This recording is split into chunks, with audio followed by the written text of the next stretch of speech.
साथियों, कोई कितना भी कुछ भी बोल ले कि आरआरबी से काम नहीं कर रहा है, बट आरआरबी पिछले साल से बहुत सारी वैकेंसी कंटिन्यूसली एग्जाम करा रहा है। सारी चीज़ें कंप्लीटली चल रही हैं। एक आधा एग्जाम को अगर हम लोग जब बहुत सारी वैकेंसी एक साथ निकल के आती है तो बहुत सारे बच्चे कंफ्यूजन में फैल जाते हैं कि किस वैकेंसी का फॉर्म फिल करें, किसका नहीं करें।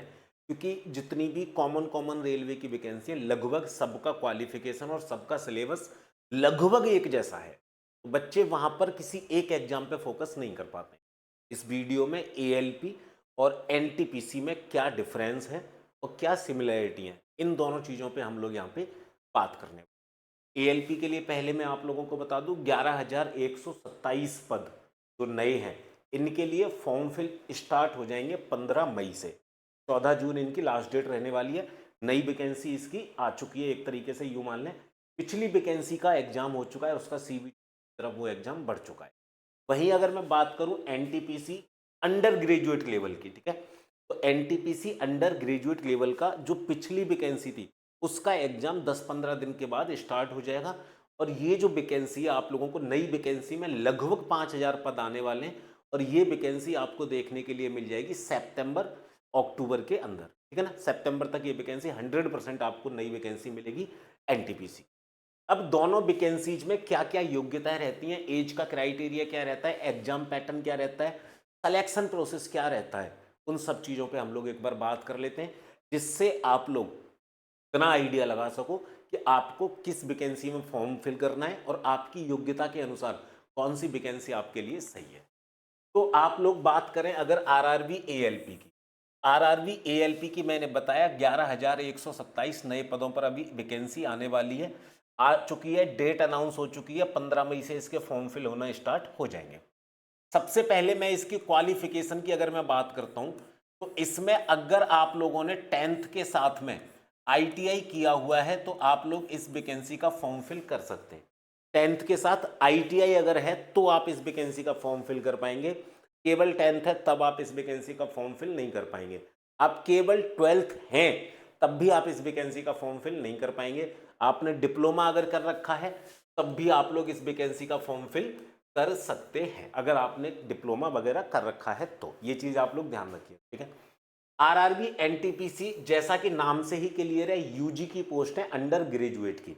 इसके लिए जो क्वालिफिकेशन रहती है, बेसिक क्वालिफिकेशन 12th रहती है। आप 12th किए हुए हैं, किसी भी स्ट्रीम से किए हुए हैं, चाहे पीसीएम से, पीसीबी से, आर्ट्स से, किसी से भी आप लोगों ने कर रखा है, कॉमर्स से, आप लोग इस वैकेंसी का फॉर्म फिल कर सकते हैं। ये चीज आप लोगों को ध्यान रखनी, क्लियर है ये वाली बात। एज की अगर मैं बात करता हूं, तो एज जो यहां पे रहती है दोनों वैकेंसी की बिल्कुल सेम रहती है। 18 से 30 वर्ष के बीच में अगर आप हैं तो आप इस वैकेंसी का फॉर्म फिल कर पाएंगे, ठीक है। इस सेम एज इसमें रहती है 18 से 30 वर्ष। ये एज रहती है जनरल और ईडब्ल्यूएस वाले कैंडिडेट के लिए। जो बच्चे ओबीसी वाले हैं उनको 3 साल की छूट मिलती है दोनों के अंदर ही। जो बच्चे एससी और एसटी कैटेगरी से आते हैं उनको 5 साल का एज का छूट यहाँ पे दिया जाता है। तो ये बेसिक चीजें वो जो रहती हैं वो ये है, ठीक है। बात अगर आप लोग सिलेक्शन प्रोसेस की करोगे तो इसका जो सिलेक्शन प्रोसेस है 5 स्टेप के अंदर कंप्लीट होता है। इसका जो सिलेक्शन प्रोसेस है 4 स्टेप के अंदर कंप्लीट होता है। कौन कौन से स्टेप रहते हैं, यहां पे सबसे पहले आप लोगों का लिया जाता है सीबीटी फर्स्ट, ठीक है। सीबीटी फर्स्ट, ठीक है, कंप्यूटर बेस्ड टेस्ट होता है। यहां पर आप लोगों से मैथ, रीजनिंग, साइंस और जनरल अवेयरनेस के क्वेश्चन पूछे जाते हैं। 4 सब्जेक्ट से आपसे क्वेश्चन आते हैं। जनरल अवेयरनेस के केवल 10 क्वेश्चन आते हैं। मेन रहता है मैथ, रीजनिंग और साइंस।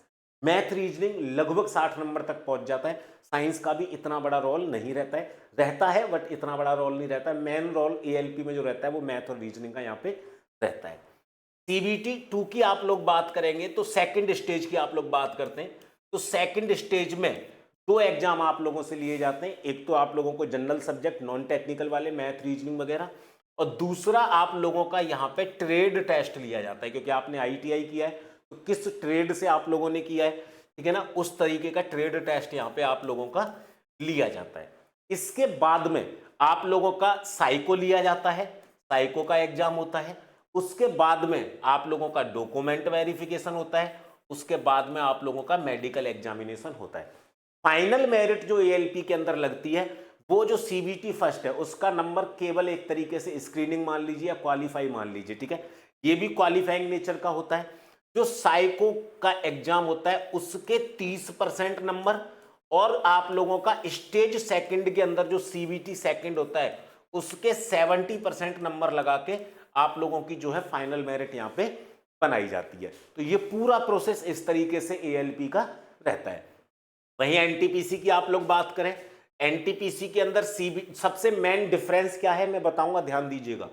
सीवीटी फर्स्ट होता है, उसके बाद में आप लोगों का सीवीटी सेकंड होता है, उसके बाद में आप लोगों का डॉक्यूमेंट वेरिफिकेशन होता है, उसके बाद आप लोगों का मेडिकल एग्जामिनेशन होता है।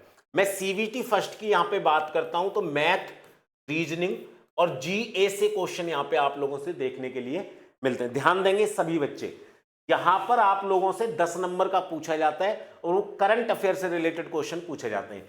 यहां आप लोगों का जीए का 40% का पोर्शन रहता है और यहाँ पे history, polity, geography, economics, static, GK सबसे यहाँ पे क्वेश्चन पूछ ले जाते हैं। यहाँ पे इस तरीके के क्वेश्चन नहीं आते हैं। एएलपी में साइंस का रोल रहता है बहुत अच्छा खासा, यहाँ पे साइंस का रोल नहीं रहता है, यहाँ पे साइंस आप लोगों से नहीं पूछा जाता है। वही सेम सिलेबस आप लोगों का सीबीटी सेकंड के लिए रहता है। जो टोटल वैकेंसी होती है उसके 15 गुने बच्चे यहाँ पे लिए जाते हैं, जो टोटल वैकेंसी होती है उसके 8 गुने बच्चे यहाँ पे लिए जाते हैं। डॉक्यूमेंट वेरिफिकेशन में उतने ही बच्चे पहुंचते हैं जितनी वैकेंसी होती है। कोई बच्चा डॉक्यूमेंट वेरिफिकेशन में या मेडिकल एग्जामिनेशन के अंदर बाहर हो जाता है तो वैकेंसी जो है वो खाली रह जाती है। ये प्रोसेस है। सेम 15 गुना बच्चे यहाँ पे पहुंचते हैं सीबीटी फर्स्ट क्लियर करके। उसी तरीके से डॉक्यूमेंट वेरिफिकेशन में जितनी वैकेंसी होती है उतने ही बच्चे यहाँ पे लिए जाते हैं। आगे अगर कोई डॉक्यूमेंट वेरिफिकेशन में, मेडिकल एग्जामिनेशन में कोई बच्चा क्लियर नहीं कर पाता है तो वो वैकेंसी खाली रह जाती है। बात आता है मेडिकल किस तरीके का होता है। रेलवे में मेडिकल बहुत बड़ी चीज होती है। तो देखिए एएलपी की जो पोस्ट है उसका जो मेडिकल होता है वो A1 लेवल का होता है। सबसे टफ मेडिकल जो माना जाता है रेलवे के अंदर वो एएलपी का ही माना जाता है, क्योंकि उनको पूरी ट्रेन का संचालन करना होता है। एनटीपीसी यूजी के अंदर आप देखेंगे मेडिकल जो है इतना हाई लेवल का यहाँ पे नहीं होता। नॉर्मल से अगर आप लोग फिट बिकती हैं तो आप लोग इस वैकेंसी में पार कर जाते हो। ये चीज आप लोग ध्यान रखिएगा। बात आती है इसकी 11,127 वैकेंसी आने वाली है। इसकी लगभग 5,000 वैकेंसी आने वाली है सितंबर के अंदर। इसकी वैकेंसी की डेट अनाउंस हो चुकी है। इसके लिए एएलपी का गारंटी बैच एग्जाम विधि ने लॉन्च किया है, जिसे आप लोग ज्वाइन कर सकते हैं केवल और केवल 299 रुपए के अंदर। इसमें भी अगर आप लोग कूपन कोड AJJ का इस्तेमाल करते हैं तो 299 के ऊपर भी आप लोगों को 15% तक का डिस्काउंट मिल जाएगा। इस बैच में हर सब्जेक्ट की live class, recorded class, practice class, doubt class, revision class, साथ में DPP, PDF, hand written notes, e book, one liner notes, objective notes, test series quiz के फॉर्मेट में सारी की सारी चीजें आप लोगों को यहाँ पे प्रोवाइड करवाई जाएंगी। तो इस बार आरआरबी में नौकरी 100% पक्की करनी है आप लोगों को, तो एग्जाम विधि ऐप डाउनलोड करें। एएलपी का बैच ज्वाइन करना चाहते हैं तो एएलपी का बैच ज्वाइन करें। बाकी अगर आरआरबी में इसके अलावा आप किसी वैकेंसी का फॉर्म फिल कर रहे हैं तो उसका भी बैच आप जो एग्जाम विधि से ज्वाइन कर सकते हैं। बाकी इस चैनल को सब्सक्राइब जरूर कर लीजिएगा और किस वैकेंसी की डिटेल्स आप लोगों को चाहिए मुझे कमेंट करके बताना। मैं उस वैकेंसी की डिटेल या कोई भी अपडेट किसी भी वैकेंसी से रिलेटेड चाहिए तो मैं आप लोगों को प्रोवाइड करवाऊंगा। मैं मिलूंगा अगली इंफॉर्मेटिव वीडियो में। तब तक के लिए जय हिंद, जय भारत।